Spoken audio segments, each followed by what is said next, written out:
wa'lam anna rifqa wal lutfa wa mujanabatal ghilzati wal ainafi aslun kabirun fi qubulil haqqi wal inqiyadi lahu. Ada enggak?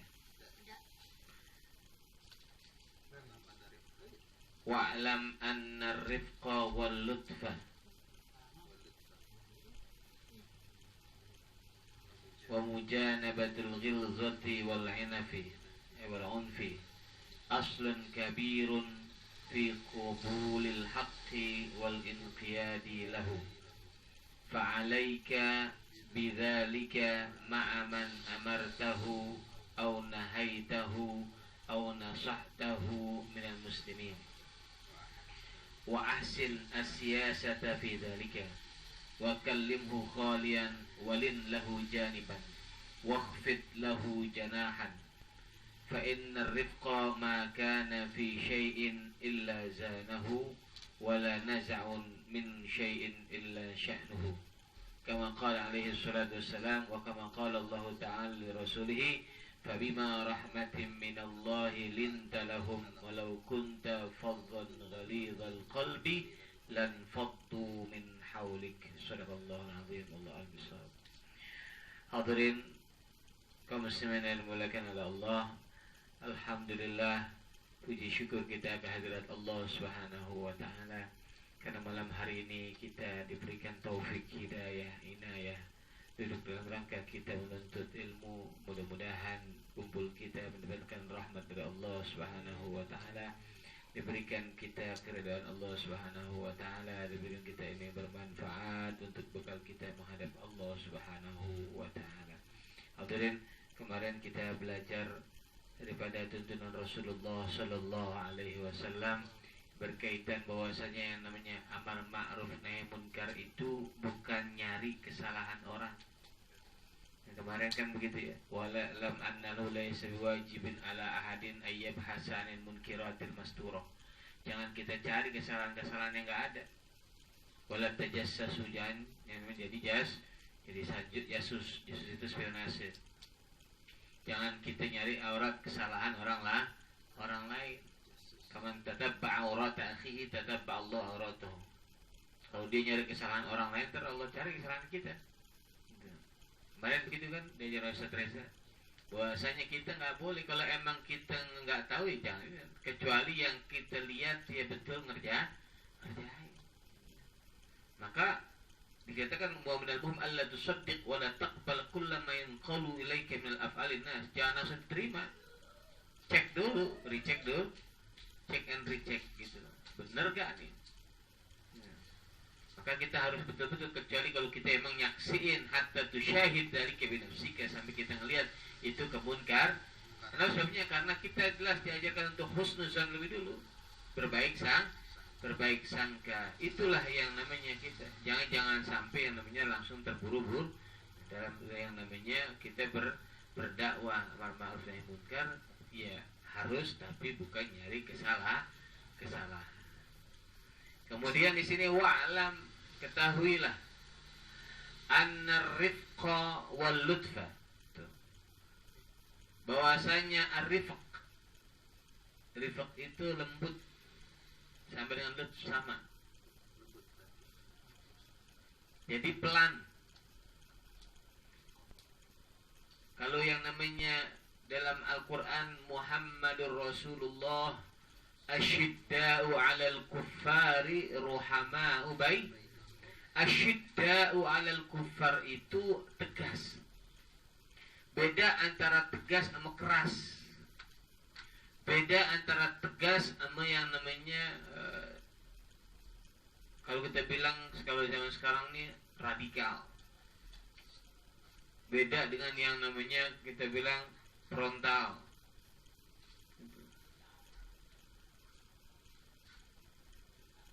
Nabi itu asyidda'u 'alal kuffar. Kalau urusan orang kafir itu tegas, bukan keras, beda. Ruhama'u bainahum, penuh kasih sayang di antara. Maka ketahuilah, kata Abdullah, wa'lam anna rifqa wal lutfa, ketahuilah sebenarnya lemah lembut, di dalam kita yang namanya menjalankan amar ma'ruf nahi munkar,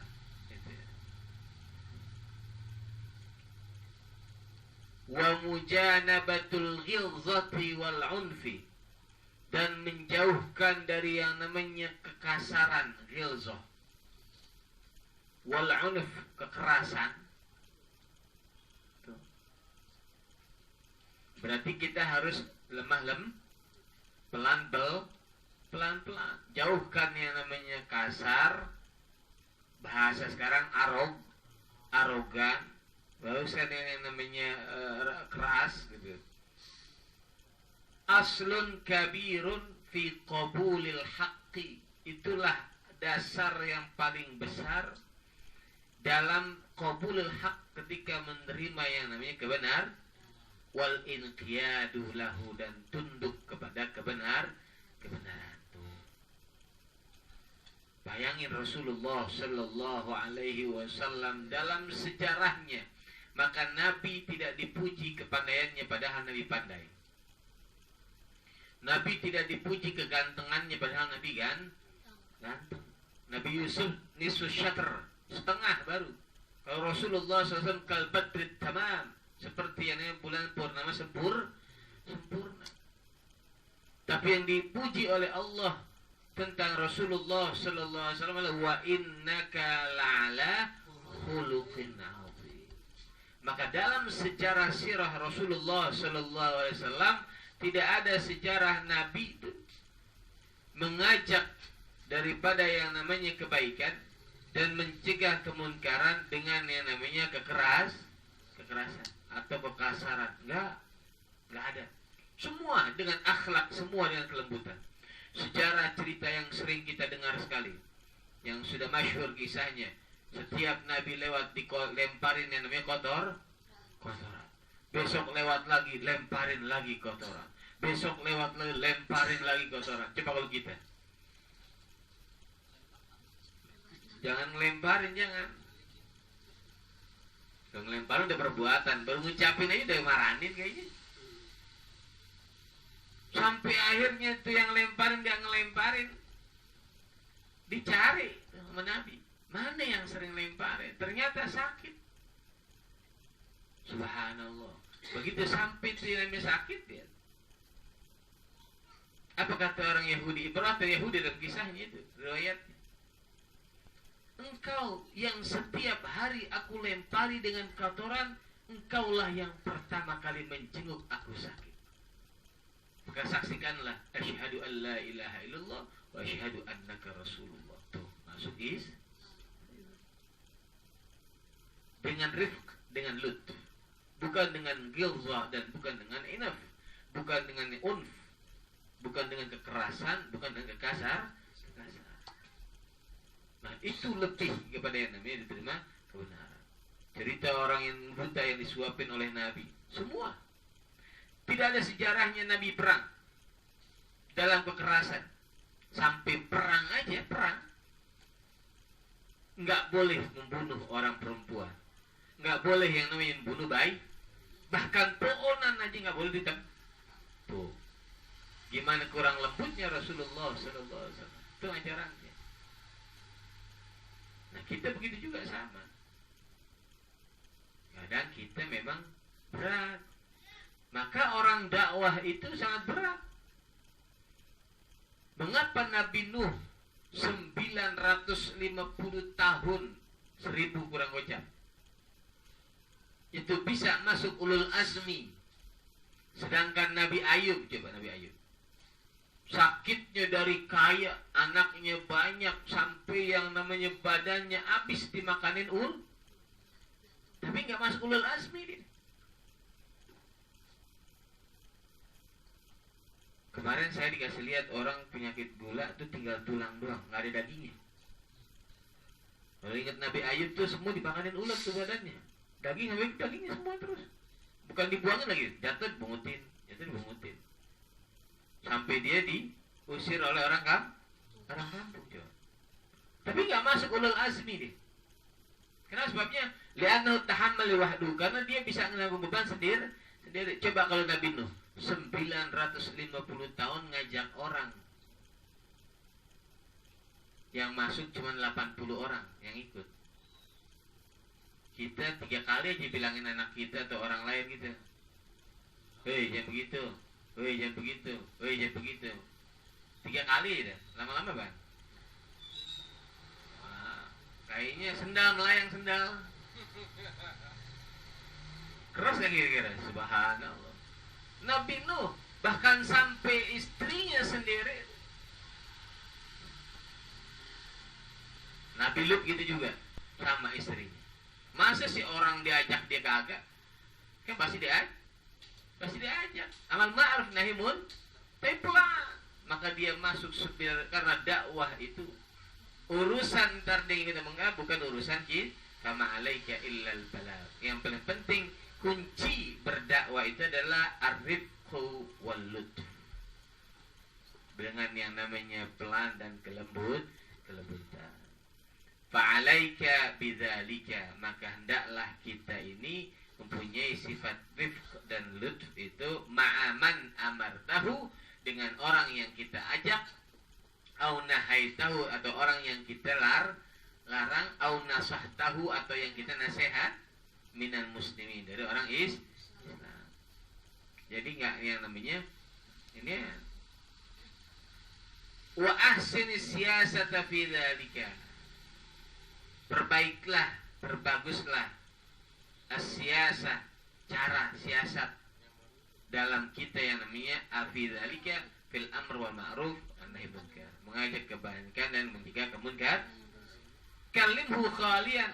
Tuh, kalau mau ngomongin orang jangan yang namanya depan orang, panggil dia sendirian, ajak ngomong baik-baik. Walin lahu janiban lin itu sama gitu. Malam wakhfid, kalau burung tuh khifatnya bawahin sayapnya. Lahu junahan, jangan kita pelototin, jangan kita gerak pinggang gitu, tapi pelan-pelan. Fa inna rifqa ma kana fi syai'in illa zanahu. Sesungguhnya kelembutan itu tidak lain adalah kecuali akan mengalahkan yang namanya keras. Kalau kita bilang apa? Yang bisa matiin api, air. Yang bukan yang namanya tambahin api, jadi tambah apaan? Wala naza min syai'in illa sya'nuhu. Kalau enggak ditinggalin dia begitu. Maka Allah Subhanahu wa taala katakan kepada Rasulullah sallallahu alaihi wasallam dalam ayat Al-Qur'an, "Fa bima rahmatin minallahi." Karena rahmat dari Allah, lintalahum, di mana Nabi Muhammad SAW dikelilingi bersama mereka. Walau kunta fadhan, kalau seandainya kamu fadhan ghaliz itu adalah punya hati yang keras dan kasar, ghalizul qalbi, lan faddu min haulik, mereka akan kabur dari kamu. Maka rahmat Allah itu dilembutin. Jangan sampai dikasar. Jadi walau kunta fadhan ghalidhal qalbi, kalau seandainya Nabi frontal, kasar, nah berkabul semua. Nabi nggak pernah tuh. Bahkan sampai ketika yang namanya peperangan itu yang tadi saya katakan, Nabi boleh perang ketika yang namanya baru, yang namanya perjanjian itu naqdul ahd, dirusak, karena itu merupakan dasar. Kalau udah perjanjian itu dirusak, maka Nabi marah. Tapi kalau selama itu masih baik, begitu yang namanya akhlak Rasulullah Sallallahu Alaihi Wasallam. Jadi kita dalam berdakwah itu kuncinya harus birrifqa. Maka kalimatnya adalah bagaimana kita menyikapinya. Dakwah ketika amar ma'ruf nahi munkar udah diajarin kuncinya. Ud'u ila sabili rabbika bil hikmati wal mau'izatil hasanati wajadilhum billati hiya ahsan. Ajaklah ke jalan Tuhanmu. Sabili rabbika bil hikmah, dengan ilmu. Wal mau'izatil hasanah, dengan nasihat yang baik. Kalau emang harus berdebat, kalau emang harus diskusi, jadilhum billati hiya ahsan, dengan yang lebih baik. Enggak dengan ini kekerasan. Kita kalau orang melengos, kita melengosin sama aja. Enggak ada bedanya. Wa qaluhu ta'ala wa la takunu kalladzina tafarraqu wa ikhtalafu min ba'di ma ja'ahumul bayyinat. Ini surah Al-Imran nih. Jadi kan Nabi dibilang, kalau seandainya Nabi itu dia berakhlak buruk, dia kasar, dia hatinya keras, mereka akan lanfaddu, akan lari, akan tafarraqu, akan pecah min haulik, dari diri itu namanya infaddu, lari, pecah, kabur gitu. Kata Allah, wala takunu, dan janganlah kamu seperti kalladzina tafarraqu, sebagaimana orang-orang yang sebelum kamu tuh tafarraq, pecah belah, wakhtalafu, berbeda, min ba'di ma ja'ahumul bayyinah, setelah datang kepada mereka yang namanya ayat Naham minallahi li'ibadil mu'minin. Allah melarang kepada hambanya orang-orang yang beriman, atau larangan Allah, nahyin minallahi, larangan dari Allah Subhanahu wa taala kepada hamba-hambanya yang beriman, anit tasyabbuhi, dari kita menyerupai bil mutafarriqin al mukhtalifin fi dinihim min ahlil kitab, dari orang-orang yang berpecah belah ya, dalam perbedaan dalam urusan agama mereka dan ahlul kitab. Ini nanti hadis Rasulullah sallallahu alaihi wasallam dari atas tahu nanti. Wa ulaika, dan mereka alladzi ikhtalafu fi dinihim, mereka yang berpecah belah dalam agama mereka, lahum azabun azim, bagi mereka azab yang besar, yang agung. Kalau kata Allah azabun azim, lihat Al-Habib Abdullah katakan fasta'zim rahimakallahu, besarkan apa yang Allah anggap besar, karena yang ngomong ini Allah. Kalau dibilang azab yang sangat besar, subhanallah, kata Habib Abdullah fasta'zim, besarkan dalam diri kita. Azaban sammahul ilahul azimu aziman, Allah yang maha agung, yang maha besar, yang mengatakan itu besar, maka azab itu benar-benar besar. Kalau kata Allah azab itu sangat pedih, betul-betul pedih. Kalau Allah katakan inna zalzalata sa'ati syai'un azim, sesungguhnya yang namanya guncangan hari kiamat itu nanti adalah sesuatu yang sangat dahsyat dan juga besar, maka ini Allah yang ngomong, yang maha besar. Jadi kita harus hati-hati. Wa tafakkar fihi, dan berfikirlah kita, merenunglah kita dalamnya, dalam azab masalah ini. Wanju binafsika minhu, selamatkan diri kita dari azab Allah yang sangat pedih. Kita api dunia aja nggak bisa kita. Untung rokok aja kita nggak kuat. Kalau lihat api kebakaran, subhanallah. Gimana nanti dengan yang namanya 500 tahun masih terasa panasnya. 500 tahun.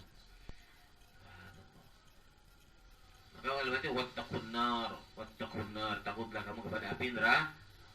Wa dzalika bimulazamatil kitab was sunnah. Bagaimana caranya menyelamatkan diri kita? Yaitu dengan kita melazimkan Al-Qur'an dan dalam urusan hidup kita. Wa mujanabatul zaygh wal bid'ah wal ara'il mukhtalifah wal ahwa'il mutafarriqah. Ini banyak nih. Dan mujanabah, menjauhkan az-zaygh wal bid'ah, segala bentuk yang namanya kekeliruan, wal ara' al mukhtalifah, dan yang namanya pendapat-pendapat yang berbeda-beda, wal ahwa, dan hawa. Ini hawa nafsu banyak banget ini.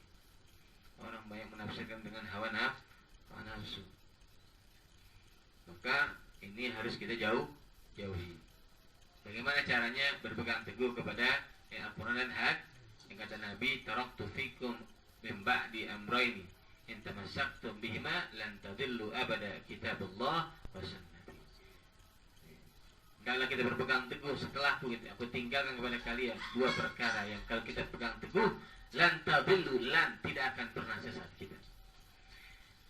Wa'lam, ketahuilah, annahu kama tafarraqa ahlul kitab, ketahuilah sebagaimana yang namanya ahlul kitab itu minal Yahudi wan Nasara, dari orang-orang Yahudi dan orang Nasrani, tafarraqa, berpecah belah.